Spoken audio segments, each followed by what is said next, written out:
Welcome to the Piece of Me podcast, the place to find different ways to bring enjoyment, simplicity, happiness, and of course, more peace into your life. Life gets busy, noisy, and at times it's messy. I'm here to help you clean things up and put peace back in its place.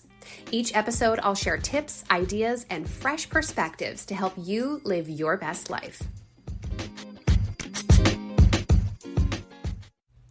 Hi friends, my name is Leigh. I'm so glad you'll be joining me today. If you're new here, welcome. If not, then welcome back. On today's episode, we are going to talk about digital detoxing. Yes, digital detoxing. If you've never done this before, it's a really good time to kind of go through your social media feeds, kind of see what accounts you're following, who's following you. That includes LinkedIn, Facebook, Instagram, Twitter, etc.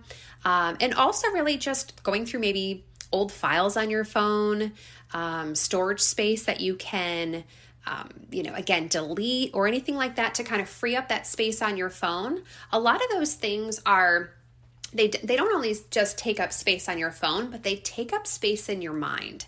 And we don't always look at it that way. So we're going to talk a little bit about how to kind of clean up your feed, do that digital detox, and get your mind right and bring that peace back and keep things nice and simple. So as we get started with this discussion, I wanted to first bring up thinking about a refrigerator. And if you've ever just, especially with the holidays being behind us, if you've ever gone into your fridge and said, I need to clean out the fridge, right? You open that door, there's a little bit of stuff everywhere. And once you spend some time going through, certain things may have expired. Some things are pretty much empty. So maybe you use it up or throw it out. You consolidate certain things. You might say where I'm going with this, but the whole idea is that once you're done cleaning out your fridge, what you have left are things that you're actually going to eat, things you're actually going to use, and now they're set up in a way that it's a lot more accessible for you for the next time you need to grab food out of the fridge. So we're going to kind of talk about some of those ways today, some of the tips to do the same thing, but when it comes to the digital world and the digital space. So maybe you've done this before, maybe you haven't, but I always like to just remind people that when it comes to digital and your diet, that your diet is not just what you eat and drink. It's who you spend your time with, who you spend your time around. It's what you watch. You think about TV. It's all the ways that you're consuming anything, right? So it could be food, drink, friends, work environments, social media, etc. It's anything that you're consuming on a day-to-day basis is your diet. And that's not something that we always think of. But if we can clean up some of those different categories, just how much more space we can open up, right? So thinking about your phone, now, depending on the kind of phone that you have, most phones have in the setting option, have a place to go to see how much usage is being used by you, whether it's by app, by application on your phone, by website, etc. So you can actually see how many hours a day you're spending on your phone. Now, a lot of us, our phones are computers, right? We can work from our phones. We're connected to people through our phones. So I'm not trying to discourage what's productive and what's good for you. I'm simply trying to offer some new tips to kind of clean out the fridge, okay? So let's just take social media, for example. We'll start with social media. In my last episode, we talked about New Year's resolutions and New Year's intentions, setting goals for the new year and getting recharged, re-energized, and refocused for the new year ahead. So depending on what your interests are, if you go to, say, Instagram, or you could even Facebook, think about the people who you're friends with. Are these friendships that you want to continue? Do you want to be connected to these people? Sometimes even with family. Sometimes, unfortunately, it's best to, sure, they can still be family and be in our life, but maybe sharing our social life with those people online is not best for us, and maybe it's not best for them to have that open gateway. So that's okay to sever that tie digitally and disconnect from those people. It could be coworkers. A lot of times who you work with and who you're friends with, although sometimes those lines are crossed, but we'd like to keep our personal life private. So it's okay to go into your social media and maybe disconnect from coworkers or even bosses. Some of us are connected to managers, whether former or current. Another thing is to look at the accounts that you do follow. Are they aligned with the things that interest you? Are they positive? You might find an account where you're following it, or a person, it could be somebody you've known for a long time, but you don't like the way that you feel when you see anything about them, okay? It could just be very demotivating or discouraging, whatever the circumstance might be, but right now it's not aligning with you, it's not bringing you peace, so it might be time to just not follow that person or not follow that account. Some of these social medias also have an option to mute stories and posts from particular pages. So maybe you don't want to disconnect from that person or that account, but you want to mute anything that gets posted. That's also an option. LinkedIn. LinkedIn is another wonderful resource for, the working world, but you may or may not want to be on it as often as you are. A lot of great resources that are out there, but again, it's how much do we really need to use that, and do we need to manage our time with those things?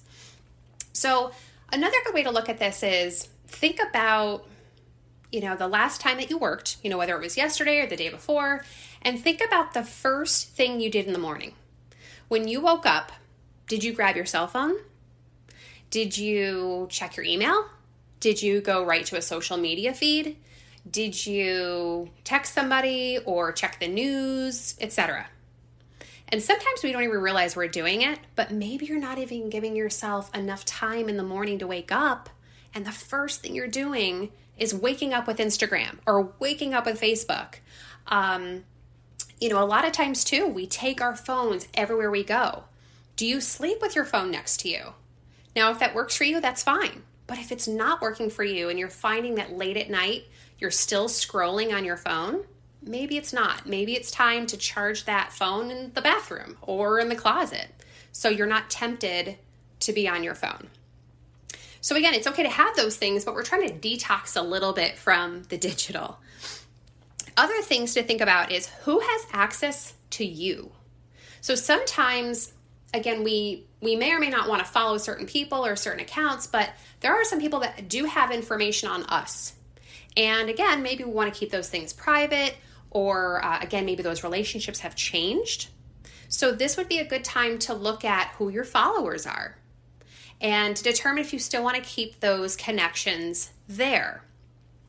I also bring up the whole, social media feed when it comes to the new year, because if you have certain hobbies, or if, maybe you're trying to, you set goals for yourself this year, and, maybe you love cooking and you just want to see healthier cooking in your feed, or maybe you love to fish and, you want to follow regular fishing or ice fishing, or you want to, I don't know, it could be anything you want, right? Something funny, light, inspirational quotes. There's a lot of things that when it comes to Instagram specifically, you can completely customize what's in your feed by simply going to what you're following. And if any of the accounts that you're following, again, are not serving you, they're not bringing you enjoyment, they're not bringing you peace, they're not aligning with who you are right now, it's okay to unfollow them.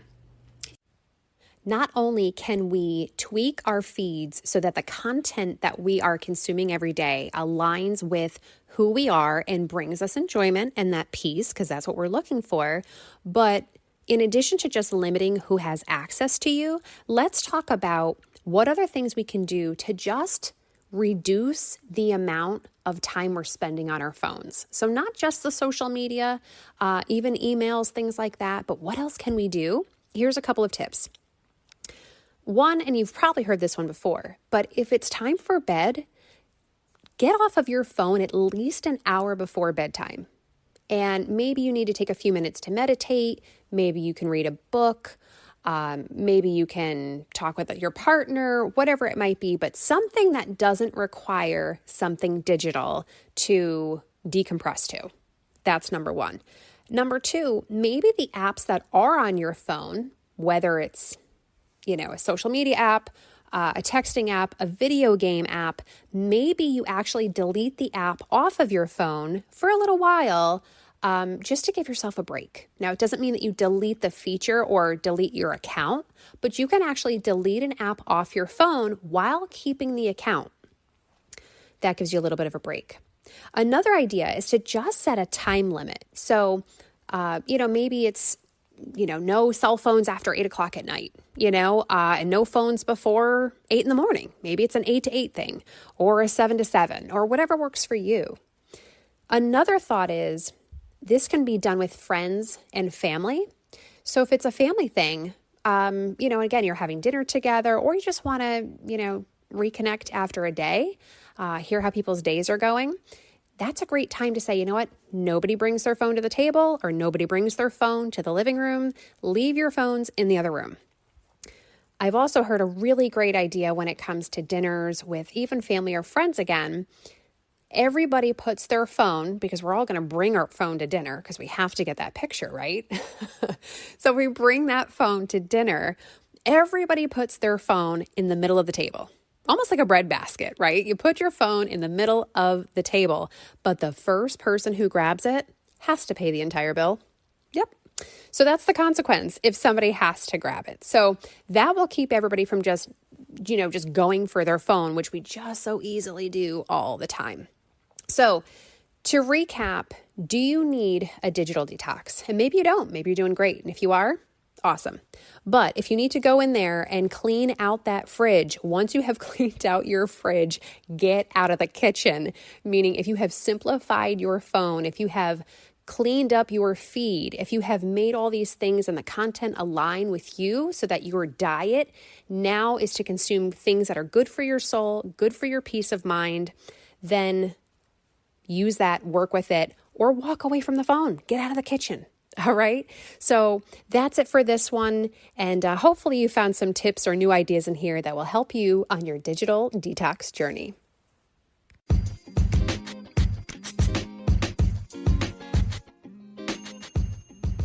Thanks again for joining me today. If this episode has helped you or can help someone you know, please share it with them. Stay safe and we'll chat again soon.